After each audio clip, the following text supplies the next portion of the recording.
नमस्कार, आपके साथ मैं हूं विद्यानाथ झा। तमिलनाडु और आंध्र प्रदेश में तबाही मचाने के बाद तूफान वर्दा कमजोर पड़ गया है। तूफान तमिलनाडु से पश्चिम दक्षिण की ओर बढ़ गया है और हवाओं की रफ्तार में भी कमी आई है। चेन्नई एयरपोर्ट पर विमानों की आवाजाही शुरू हो गई है। एहतियात के तौर पर चेन्नई, कांचीपुरम और तिरुवल्लुर में स्कूल और कॉलेज आज भी बंद रखे गए हैं। एनडीआरएफ की टीम हालात पर नजर बनाए हुए है। राहत और बचाव का काम जारी है। हालांकि प्रभावित इलाकों में आज तेज बारिश हो रही है। आज दिन भर बारिश होने की आशंका भी जाहिर की गई है मौसम विभाग की तरफ से, लेकिन हवाओं की रफ्तार काफी कमजोर पड़ चुकी है। वर्दा की वजह से 10 लोगों की जान चली गई है, लेकिन तूफान से निपटने की अच्छी तैयारियों की वजह से सैकड़ों जानें बच गई। वरना तूफान की रफ्तार जितनी तेज थी, उससे सैकड़ों जानें जा सकती थी। एनडीआरएफ सिचुएशन को क्लोजली मॉनिटर कर रही है। गृह मंत्रालय, भारत सरकार सिचुएशन को क्लोजली मॉनिटर कर रही है। कल तक हमने 16 टीमें प्री पोजीशन की थी आंध्र प्रदेश और तमिलनाडु में एडवांस में ही। आज से हमने 3 और टीमें ऐड की हैं। हमारे ऑपरेशंस चलते रहेंगे जब तक एकदम पूरा काम ना हो जाए। एनडीआरएफ बंगाल की खाड़ी से उठे वर्दा तूफान का असर अब कम हो गया है और तूफानी हवाएं कमजोर पड़ गई हैं। बावजूद इसके अब भी अलर्ट बना हुआ है। कोस्ट गार्ड और सेना के जवान अब भी राहत काम में लगे हुए हैं। 10,000 लोगों को राहत कैंपों में शिफ्ट कर दिया गया है। तूफान की वजह से तमिलनाडु में 10 लोगों की मौत हो गई है। तमिलनाडु के जो मुख्यमंत्री हैं, उन्होंने आपदा में मरने वालों के परिवार वालों को 4-4 लाख रुपए के मुआवजे का भी ऐलान किया है।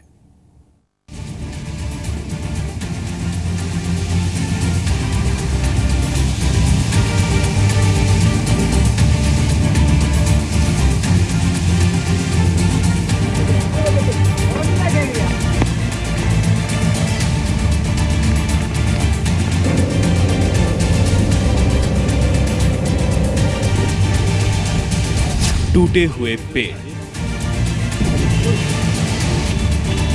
पेड़ के नीचे दबी गाड़ियां, सड़कें बंद, सड़कों पर गिरे पेड़,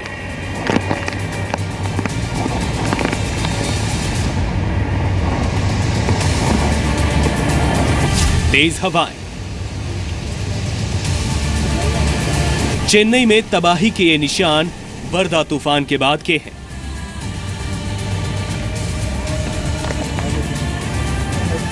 रविवार को आया ये हाहाकारी तूफान तो बीत गया, लेकिन चेन्नई को संभलने में समय लग जाएगा।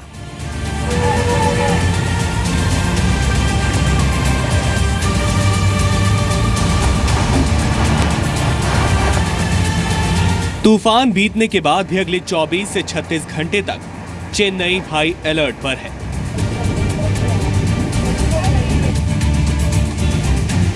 बंगाल की खाड़ी से उठे वर्दा तूफान की वजह से तमिलनाडु और आंध्र प्रदेश के कई जिलों में जोरदार बारिश हो रही है।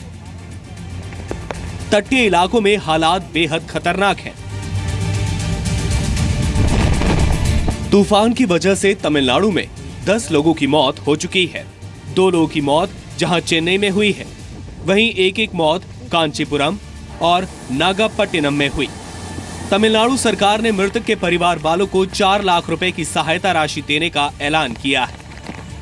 हालांकि राहत की बात यह है कि आधी रात के बाद तूफान का असर कुछ कम होने के संकेत मिले।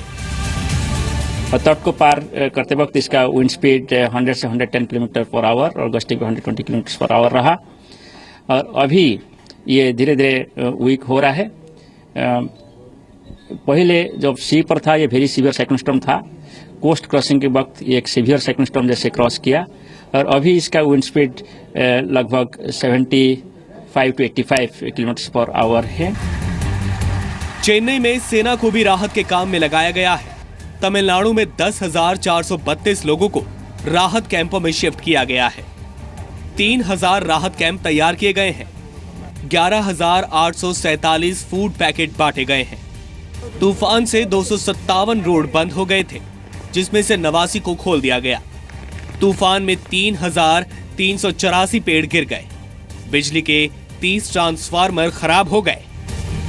एनडीआरएफ क्लोजली मॉनिटर कर रही है सिचुएशन स्टेट गवर्नमेंट अथॉरिटीज के साथ, और आईएमडी और इनकॉइस और सीडब्ल्यूसी के साथ हमारा रेगुलर मॉनिटरिंग चल रहा है, ताकि मिनट टू मिनट खबर हमें मिलती रहे, ताकि हम एक इमीडिएट स्पेशलाइज्ड रिस्पांस सिस्टम के लिए तैयार रहें। तूफान प्रभावित क्षेत्रों में एहतियातन बिजली आपूर्ति काट दी गई है।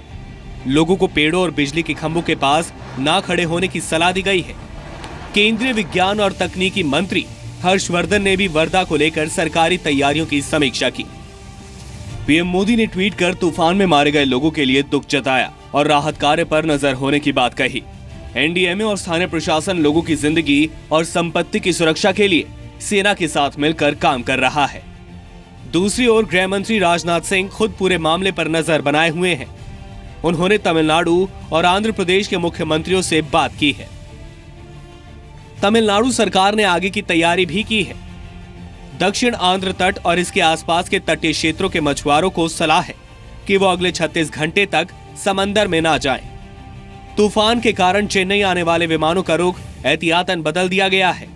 विमानों का समय आगे बढ़ा दिया गया है। चेन्नई हवाई अड्डे पर फिलहाल सभी सेवाएं बंद कर दी गई हैं। लोकल ट्रेनों को पूरी तरह बंद करना पड़ा, जबकि लंबी दूरी की ट्रेनों पर भी असर पड़ा। तूफान के मद्देनजर कलपक्कम परमाणु ऊर्जा केंद्र में सभी एहतियाती इंतजाम किए गए हैं। बचाव और राहत के काम के लिए तमिलनाडु में एनडीआरएफ की 19 टीमें राहत के काम में लगी हैं। तूफान को देखते हुए सेना की 7 टुकड़ियों को अलर्ट पर रखा गया है। इसके अलावा वायुसेना और नौसेना की भी मदद ली जा रही है। ब्यूरो रिपोर्ट, जी मीडिया। वर्धा तूफान के दौरान चेन्नई में हवा की रफ्तार 192 किलोमीटर प्रति घंटा तक पहुंच गई थी। तमिलनाडु और आंध्र प्रदेश में वर्धा तूफान भयंकर तबाही मचा सकता था, लेकिन सरकार और लोगों की तैयारियों ने सैकड़ों लोगों की जिंदगी बचा ली। आपको बताते हैं अच्छी प्लानिंग ने किस तरह सैकड़ों लोगों की जान बचा ली। 10 दिन से चल रही थी वर्धा से निपटने की तैयारी। 2 दिसंबर को तमिलनाडु और आंध्र प्रदेश ने तूफान की चेतावनी जारी की गई थी और समंदर से सटे इलाकों में लोगों को अलर्ट रहने को कहा गया था। पुलिस प्रशासन, नगर निगम, फायर ब्रिगेड को तैयार रखा गया। पिछले तूफानों के दौरान काम करने वालों की मदद ली गई। समंदर से सटे निचले इलाकों से लोगों को निकाला गया। 17,000 से ज्यादा लोग 296 राहत कैंपों में शिफ्ट किए गए। तूफान से प्रभावित होने वाले संभावित इलाकों में बिजली काट दी गई। तूफान की आशंका वाले इलाकों में सड़कों पर आवाजाही रोक दी गई। मछुआरों को समंदर में जाने से रोका गया और एनडीआरएफ की 38 जवानों वाली 19 टीम तैनात की गई। टीवी, रेडियो पर तूफान से जुड़ी जानकारी दी गई। घरों में जरूरी सामान जमा करने और मोबाइल पूरा चार्ज करने के निर्देश दिए गए। सेना के 600 जवान, नेवी के 11 युद्धपोत तैयार किए गए। कोस्ट गार्ड के 4 बेड़े और 6 पेट्रोलिंग जहाज अलर्ट पर रख दिए गए। 100 से ज्यादा गोताखोर और डॉक्टरों की टीम भेजी गई। खाना, टेंट, कपड़े, कंबल और दवाइयों की खेप भेजी गई। रेस्क्यू और एयर ड्रॉप के लिए नेवी के विमान राजाली और देगा में तैनात रहे। वॉलंटियर्स ने हेल्पलाइन बनाई। सोशल मीडिया पर जानकारी दी गई। खराब मौसम में फंसने पर जानकारी के लिए नंबर दिए गए। अब आपको बताते हैं कि इस तरह से पहले आए तूफान के बारे में और उस तूफान में जान गंवाने वालों के आंकड़े के बारे में भी एक जानकारी आपको देते हैं। फरवरी 1999 में ओडिशा में तूफान की वजह से 10,000 लोगों की मौत हो गई। 260 किलोमीटर प्रति घंटे की रफ्तार से हवा चली थी। अक्टूबर 2014 में हुदहुद तूफान की वजह से 124 लोगों ने अपनी जान गंवा दी। 215 किलोमीटर की रफ्तार से हवाएं चल रही थी उस दौरान। अक्टूबर 2013 में फेलिन तूफान की वजह से 45 लोगों की मौत हो गई। 260 किलोमीटर प्रति घंटे की रफ्तार से इस तूफान के दौरान हवाएं चली। तो एक अच्छी तैयारी की वजह से किस तरह से सैकड़ों लोगों की जान बचाई जा सकती है, इसका भी नमूना एक तरह से तमिलनाडु और चेन्नई में पेश कर दिया गया।